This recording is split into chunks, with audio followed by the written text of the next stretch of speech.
friends, welcome to Sha Samayal. இன்னைக்கு நம்ம 9 விதமான தோசை வகைகள் எப்படி செய்யறதுன்னு பார்க்க போறோம். ரொம்ப ஈஸியா ரொம்ப டேஸ்டியா நம்ம வீட்ல செஞ்சிரலாம். ரெசிபிக்குள்ள போறதுக்கு முன்னாடி ஷா சமையலுக்கு இன்னும் நீங்க சப்ஸ்கிரைப் செய்யலனா ரெட் கலர் சப்ஸ்கிரைப் பட்டனை பிரஸ் பண்ணிடுங்க. பக்கத்துல இருக்கிற பெல் ஐகானையும் பிரஸ் பண்ணிடுங்க. உடனுக்குடன் எங்க அப்டேட்ஸ் எல்லாம் உங்களுக்கு கிடைச்சிரும். நான் தோசை மாவும் இட்லி மாவும் சேர்த்து தாங்க அரைப்பேன். நான் ஏற்கனவே இட்லி மாவு எப்படி அரைக்கிறதுன்னு டிஸ்கிரிப்ஷன் கீழே லிங்க் கொடுத்துருக்கேன். நான் அதே மாவு தான் தோசையும் போடுவேங்க. செக் பண்ணிக்கோங்க. இட்லி தோசை எல்லாம் சூப்பராக நல்லா கோல்டன் கலராக கிறிஸ்பியாக இட்லி நல்லா மல்லிகைப்பூ மாதிரி சூப்பராக இருக்கும். இப்போ 2 கரண்டி அளவு தோசை மாவு போட்டு மிதமான சூட்டில் வச்சு நல்லா மெல்லிஸாக தேய்ச்சி விட்டு எண்ணெயை ஊற்றிக்கோங்க. இப்போ நான் உருளைக்கிழங்கு மசாலாவை ஸ்டஃப் பண்ணுறேன். இந்த ரெசிபி ஏற்கனவே நான் போட்டிருக்கேங்க. நான் டிஸ்கிரிப்ஷன் கீழே கொடுத்துருக்கேன். ஆனால் கொஞ்சம் தண்ணியாக இருக்கும். நீங்கள் நல்லா தண்ணி எல்லாத்தையும் கம்மியாகிற வரைக்கும் நல்லா வதக்கிக்கோங்க. இப்போ அந்த மசாலாவை ஸ்டஃப் பண்ணிவிட்டு மேலெல்லாம் நல்லா மாவு வெந்ததுக்கப்புறம் இப்போ நம்ம கவர் பண்ண போகிறோம். நம்மளோட டேஸ்டியான ஈஸியான மசாலா தோசை ரெடியாகிடுங்க. மசாலா தோசையோட சாம்பார் சட்னி இதெல்லாம் செஞ்சு சாப்பிட்டா சூப்பராக இருக்கும். இந்த மசாலா அவ்வளோ டேஸ்ட்டாக இருந்துச்சு. நீங்கள் லிங்க்கை செக் பண்ணிக்கோங்க. டிஸ்கிரிப்ஷன் கீழே கொடுத்துருக்கேன். பாருங்கள், தோசையும் நல்லா கிறிஸ்பியாக இருக்குது. நம்மளோட மசாலா தோசை ரெடி ஆயிடுச்சு.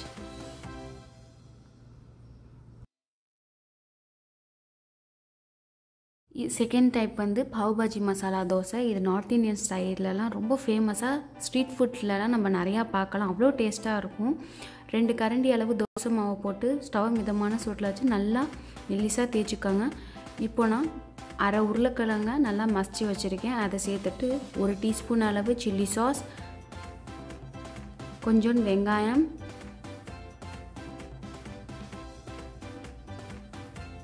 ஒரு டேபிள் ஸ்பூன் அளவு டொமேட்டோ சாஸ், 1 டேபிள் ஸ்பூன் அளவு பட்டர், அப்புறம் 1 டீஸ்பூன் அளவு பாவ் பாஜி மசாலா. இது தாங்க நல்லா அந்த டேஸ்ட்டும் ஃப்ளேவர்னஸ் கொடுக்கும். அதெல்லாம் சேர்த்து நல்லா அந்த மசாலாவை நல்லா ஸ்மாஷ் பண்ணி தோசை ஃபுல்லாக அப்ளை பண்ணிக்காங்க. அப்ளை பண்ணிவிட்டு 1 நிமிஷத்துக்கு விடுங்க. 1 நிமிஷம் ஊற்றிட்டு மேலே கோரியண்டர் லீஃபை போட்டு நம்மளோட டேஸ்டியான பாவ் பாஜி தோசை ரெடி ஆகிடுச்சு. இப்போ நல்லா ஃபோல்டு பண்ணி நம்ம சர்வ் பண்ணிடலாம். ரொம்ப டேஸ்ட்டாக இருக்கும். நீங்கள் கண்டிப்பாக வீட்டில் ட்ரை பண்ணி பாருங்கள். தேர்ட் டைப் மதுரையோட ரொம்ப ஃபேமஸான கறி தோசை தாங்க நம்ம எப்படி செய்கிறதுன்னு பார்க்க போகிறோம். இப்போ நம்ம மசாலாவை ரெடி பண்ணிக்கலாம். நான் குக்கரில் 3 டேபிள் ஸ்பூன் அளவு தேங்காய் எண்ணெய் ஊற்றிருக்கேங்க. ஸ்டவ்வை மிதமான சூட்டில் வச்சுக்கோங்க. தேங்காய் எண்ணெயில் இந்த கிரேவி ஆக்கினாதாங்க அந்த கறி தோசையில் போட்டு சாப்பிடும்போது அவ்வளோ சூப்பராக இருக்கும். எண்ணெய் நல்லா சூடாகிடுச்சு. இப்போ அரை டீஸ்பூன் அளவு சோம்பு, கொஞ்சம் கருவேப்பிலை சேர்த்து நல்லா தாளிச்சுக்கோங்க. நான் ஒரு 2 வெங்காயத்தை சின்ன சின்ன பீஸாக கட் பண்ணியிருக்கேன். சின்ன வெங்காயமாக இருந்துச்சு, அதனால் நான் 2 எடுத்துக்கிட்டேன். நீங்கள் 1 கூட எடுத்துக்கலாம்.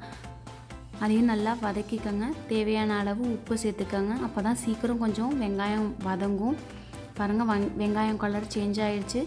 இப்போ 1.5 டேபிள் ஸ்பூன் அளவு இஞ்சி பூண்டு விழுத சேர்த்துருக்கேன். அதையும் சேர்த்து நல்லா வதக்கிக்கோங்க. பச்சை வாசம் போகிற வரைக்கும் நல்லா வதக்கிக்கணும். அப்போ தான் நல்லா ஃப்ளேவர்னஸும் நல்லா டேஸ்ட்டாகவும் இருக்கும்.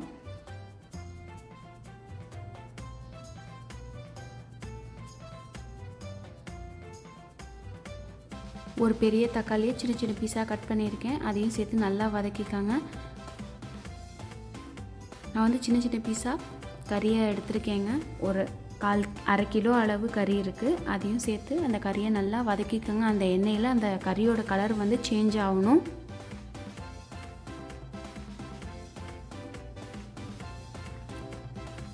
ஒன்றரை டேபிள் ஸ்பூன் மிளகாத்தூள், அரை டீஸ்பூன் ஜீரகத்தூள், 1/4 டீஸ்பூன் மஞ்சத்தூள், அரை டீஸ்பூன் பெப்பர் இதெல்லாம் சேர்த்து நல்லா நம்ம வதக்கிக்கலாம். கொஞ்சம் வீட்டிலே அரைச்ச கரம் மசாலா டிஸ்கிரிப்ஷன் கீழே லிங்க் கொடுத்துருக்கேன். நீங்கள் செக் பண்ணிக்கோங்க. இப்போ நல்லா அதெல்லாம் மிக்ஸ் பண்ணிவிட்டு ஒரு 2 டம்ளர் அளவு தண்ணியை ஊற்றி நம்ம இதை கறியை நல்லா குக்கரில் வேக வைக்க போகிறோம். அப்புறம் மூடி 4 விசில் வர வரைக்கும் வேக வைக்கலாம். 4 விசில் வந்துருச்சுங்க. இப்போ நம்மளோட கறி மசாலா ரெடி ஆகிடுச்சு. கொஞ்சம் தண்ணியாக இருக்குது. நீங்கள் வந்து ஸ்டவ் ஆன் பண்ணி நல்லா இதை சுண்ட வச்சுக்காங்க. அப்போ தான் நல்லா டேஸ்ட்டாகவும் அந்த மசாலாலாம் அந்த கறியிலையும் கவர் ஆகிருக்கும். நம்மளோட மசாலா ரெடி ஆகிடுச்சு. உப்பு குறைவாக இருந்துச்சுன்னா செக் பண்ணி நீங்கள் ஆட் பண்ணிக்கலாம். கறி தோசை செய்ய ஸ்டார்ட் பண்ணிடலாம். ஒரு பவுலில் ஒரு முட்டையை உடைச்சி போட்டுக்கிட்டேன். அதில் மட்டன் இருக்கு இல்லையா, மட்டனும் மசாலாவும் சேர்த்து 2 டேபிள் ஸ்பூன் அளவு அந்த முட்டையில் சேர்த்திக்கோங்க. கொஞ்சோண்டு வெங்காயம் சேர்த்து இதை நல்லா அடிச்சுக்கணும். முட்டை மசாலா அந்த வெங்காயம்லாம் நல்லா கம்பைண்ட் ஆகிற வரைக்கும் அடிச்சுக்கணும். இந்த தோசைக்கு வந்து சட்னி சாம்பார்லாம் தேவையே படாதுங்க. இந்த தோசையை வெறுமனவே நம்ம சாப்பிட்லாம். அவ்வளோ டேஸ்ட்டாக இருந்துச்சு. முதல்ல சாப்பிட்ட மாதிரியே டேஸ்ட் இருந்துச்சு. ரொம்ப ஈஸியாக நம்ம வீட்டில் செஞ்சிடலாம். இப்போ நல்லா மிக்ஸ் பண்ணியாச்சு. இப்போ தோசை தவாவில் மிதமான சூட்டில் 2 கரண்டி அளவு தோசை மாவை ஊற்றி லைட்டாக ஸ்ப்ரெட் பண்ணிக்கோங்க. மெல்லிசாலாம் ஸ்ப்ரெட் பண்ணக்கூடாது. எப்படி நம்ம ஊத்தாப்பம் போடுவோமோ அதே மாதிரி போட்டுட்டு இப்போது நம்ம மிக்ஸ் பண்ணி வச்ச மசாலாவும் போட்டு நல்லா ஸ்ப்ரெட் பண்ணி விட்டுக்கலாம். அவ்வளோ சூப்பராக இருந்துச்சுங்க. கண்டிப்பாக நீங்கள் வீட்டில் ட்ரை பண்ணி பாருங்கள். இப்போது கொஞ்சமாக எண்ணெயை ஊற்றிக்கோங்க. கடலை எண்ணெய் சேர்த்துக்கோங்க. அப்போ தான் ரொம்ப டேஸ்ட்டாக இருக்கும். மேலே ஒன்ஸ் கலர் சேஞ்ச் ஆன உடனே இப்போ திருப்பி போட்டுடலாம். ஒரு நிமிஷம் ஆயிடுச்சு. இப்போ பாருங்கள் நம்மளோட கறி தோசை ரெடி ஆகிடுச்சு. ரொம்ப டேஸ்ட்டாக ரொம்ப யம்மியாக இருந்துச்சு. 5வது டைப் ஆஃப் தோசை பார்க்க போகிறோம். ஷெஸ்வான் தோசை. அவ்வளோ டேஸ்ட்டாக இருக்குங்க. நீங்கள் கண்டிப்பாக இதை ரொம்ப உங்களுக்கு பிடிக்கும். நான் 1.5 கரண்டி அளவு தோசை மாவை ஊற்றி நல்லா மெல்லிஸாக தேய்ச்சிக்கிறேன். முடிஞ்ச வரைக்கும் மெல்லிஸாக தேய்ங்க. தேய்ச்சிட்டு சப்போஸ் அங்கங்கே ஓட்டை இருந்துச்சுன்னா நீங்கள் கொஞ்சமாக மாவை ஊற்றி நீங்கள் ஸ்ப்ரெட் பண்ணிட்டீங்கன்னா அந்த ஓட்டை கவர் ஆயிரும். 1/2 டீஸ்பூன் சில்லி சாஸ் சேர்த்துருக்கேன். 1 டேபிள் ஸ்பூன் அளவு ஷெஸ்வான் சாஸ் சேர்த்துருக்கேன்.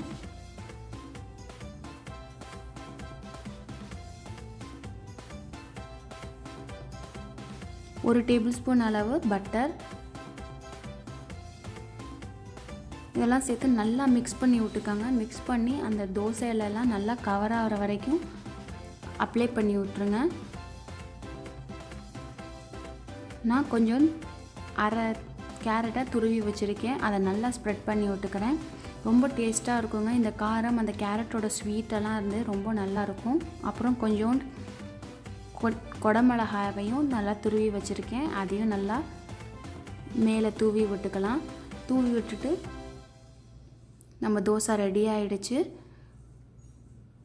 ஒன்ஸ் கலர் லைட்டாக சேஞ்ச் ஆனோடனே நம்மளோட தோசாவை க்ளோஸ் பண்ணி நம்ம பிளேட்டில் சர்வ் பண்ணிடலாம். ரொம்ப டேஸ்ட்டாக இருந்துச்சு. கண்டிப்பாக நீங்கள் வீட்டில் ட்ரை பண்ணி பாருங்கள். குழந்தைங்கள்லாம் இந்த மாதிரி பண்ணி கொடுத்தா ரொம்ப விரும்பி சாப்பிடுவாங்க. 4வது டைப் ஆஃப் தோசை முட்டை தோசை எப்படி போடுறதுன்னு பார்க்க போகிறோங்க. ஸ்டவ்வை வந்து மிதமான சூட்டில் வச்சுக்கோங்க. அந்த தவாவோட டெம்பரேச்சர் வந்து ஒரே டெம்பரேச்சராக இருக்கணும். கொஞ்சம் மேலே ஆனாலும் நம்மளோட தோசை சீக்கிரம் தீஞ்சிரும், உடஞ்சிரும். அப்புறம் நல்லா இருக்காது. இப்போ ஒரு முட்டையை உடச்சி போட்டுட்டு நல்லா இதை தோசையில் ஸ்ப்ரெட் பண்ணி விட்டுக்கோங்க. மேலே லைட்டாக முட்டையோட கலர் சேஞ்ச் ஆகும்போது கொஞ்சமாக பெப்பர் சேர்த்துக்கோங்க. பெப்பர் சேர்த்து இப்போ நம்ம தோசையை திருப்பி போட போகிறோம். நம்ம ஒரே டெம்பரேச்சர் வந்து யூஸ் பண்ணால் நம்மளோட தோசை வந்து கீழே ஒட்டாமல் அழகாக கோல்டன் கலரில் வரும். கொஞ்சமாக கடலெண்ணெயை மேலே தெளித்து விட்டுட்டு இப்போ நம்ம தோசையை திருப்பி போட்டுடலாம்.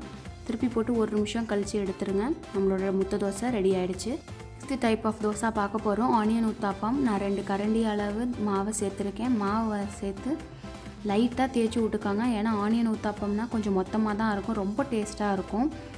இப்போ கொஞ்சமாக வெங்காயத்தை நல்லா அந்த தோசையில் ஸ்ப்ரெட் பண்ணி விட்டுட்டு உங்கள் வீட்டில் இட்லி பொடி இருந்துச்சுன்னா அது 1 டீஸ்பூன் அளவு மேலே நல்லா தூவி விட்டுக்கோங்க. அப்போ தான் காரசாரமாக ரொம்ப சூப்பராக இருக்கும். இப்போ நான் கடலெண்ணெயை மேலே ஊற்றிக்கிறேன். அப்போ தான் கொஞ்சம் கிறிஸ்பினஸும் அந்த கடலெண்ணெயோட வாடை ரொம்ப நல்லாயிருக்கும். இப்போ மேலே லைட்டாக கலர் சேஞ்ச் ஆனோடனே நம்ம தோசாவை திருப்பி போட்டுடலாம். திருப்பி போட்டு 1 நிமிஷம் வரைக்கும் அது நல்லா வெந்ததுக்கப்புறம் ஒரு பிளேட்டில் சர்வ் பண்ணிடலாம். இதோட ஆனியன் சட்னி, டொமேட்டோ சட்னி, சாம்பார்லாம் சூப்பராக இருக்கும். நம்மளோட ஆனியன் ஊத்தாப்பம் ரெடி ஆகிடுச்சு. 7th டைப் ஆஃப் தோசை பார்க்க போகிறோங்க. இது வந்து குழந்தைங்களுக்கு ரொம்ப பிடித்தமானது. கோன் தோசை தான் எப்படி செய்கிறதுன்னு பார்க்க போகிறோம். ஒரே ஒரு கரண்டி அளவு தாங்க கோன் தோசாக்கு நம்ம மாவு எடுத்துக்கணும். பாருங்கள், நான் 2வது கரண்டி எடுத்தேன், ஆனால் நான் ஊற்றலை, அப்படியே தான் இருக்குது, கரண்டியிலே தான் இருக்குது.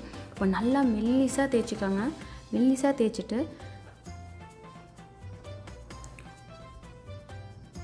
நல்லா 1 டீஸ்பூன் அளவு இல்லைனா ஒரு 2 டீஸ்பூன் அளவு கடலை எண்ணெயை நல்லா ஸ்ப்ரெட் பண்ணி விட்டுக்கோங்க. பாருங்கள், இந்த மாதிரி கோல்டன் கலராக தோசை சேஞ்ச் ஆன உடனே மேலே எக்ஸ்ட்ரா இருக்கிற மாவு எல்லாத்தையும் நல்லா அந்த தோசாலே ஸ்ப்ரெட் பண்ணி விட்டுட்டு ஒரு சிசரை வச்சு ஒரு அரை தோசை வரைக்கும் கட் பண்ணிக்கோங்க. ரொம்ப கட் பண்ணிடக்கூடாது. இப்படி கட் பண்ணிவிட்டு நம்ம எப்படி கோனை மடக்குவோமோ இந்த மாதிரி பார்த்து சூடாக இருக்கும், இந்த மாதிரி பிடிச்சி அப்படியே திருப்பி போட்டுருங்க. நம்மளோட டேஸ்டியான கோன் தோசாவும் ரெடி ஆகிடுச்சு. ரொம்ப ஈஸியாக ரொம்ப அழகாக நம்ம செஞ்சிடலாம். குழந்தைங்கள்லாம் ரொம்ப விரும்பி சாப்பிடுவாங்க கோன் தோசானா. பாருங்கள், எவ்வளோ சூப்பராக கோன் தோசை வந்துருச்சு. ஹோட்டல் ரெஸ்டாரண்ட்டுக்கு போனால் எப்படி செய்வாங்களோ அதே மாதிரி நம்ம வீட்டில் செஞ்சுருக்கோம். ரொம்ப கிறிஸ்பியாகவும் பார்க்கவே கோல்டன் கலரில் சூப்பராக ரெடி ஆகிடுச்சு.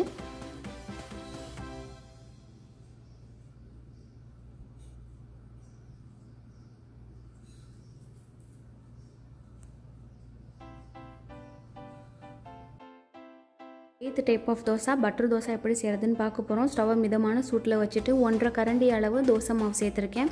சேர்த்து நல்லா மெல்லிசாக தோசைவை தேய்ச்சிக்கோங்க. தேய்ச்சிட்டு நான் 2 டேபிள் ஸ்பூன் அளவு பியூர் பட்டர் சேர்த்துருக்கேங்க. அதுதான் நல்லா அந்த மணமும் நல்லா ருசியும் கொடுக்கும். இப்போ அந்த பட்டர் வந்து நல்லா மெல்ட்டாக ஸ்டார்ட் பண்ண உடனே நீங்கள் அந்த பட்டர் எல்லாம் அந்த தோசை ஃபுல்லாக அப்ளை பண்ணி விட்டுக்கோங்க. சைடில் வந்து எக்ஸஸாக மாவு இருக்குது இல்லையா, அதுலேயும் நல்லா தடவி விட்டுக்கோங்க. அந்த மாவு எல்லாமே நல்லா அந்த தோசாலே தடவி விடுங்க. அப்போ தான் நம்மளுக்கு நல்லா கிறிஸ்பினஸ் வரும். ஏதாச்சும் கொஞ்சம் ஒரு ஏரியாவில் மொத்தமாக இருந்தாலும் நம்மளுக்கு தோசை மொத்தமாகவே இருக்கும். இப்போ நல்லா கோல்டன் கலரில் சேஞ்ச் ஆன உடனே இப்போது ஃபோல்டு பண்ணி நம்ம பிளேட்டில் சர்வ் பண்ணிடலாம். அவ்வளோ சூப்பராக டேஸ்டியான பட்டர் தோசை. குழந்தைங்களுக்கு ரொம்ப பிடித்தமான தோசை பீட்சா தோசை வீட்டில் எப்படி செய்கிறதுன்னு பார்க்க போகிறோங்க. ரொம்ப ஈஸியாக நம்ம செஞ்சிடலாம். பீட்சா சாஸ்லாம் தேவையே இல்லை.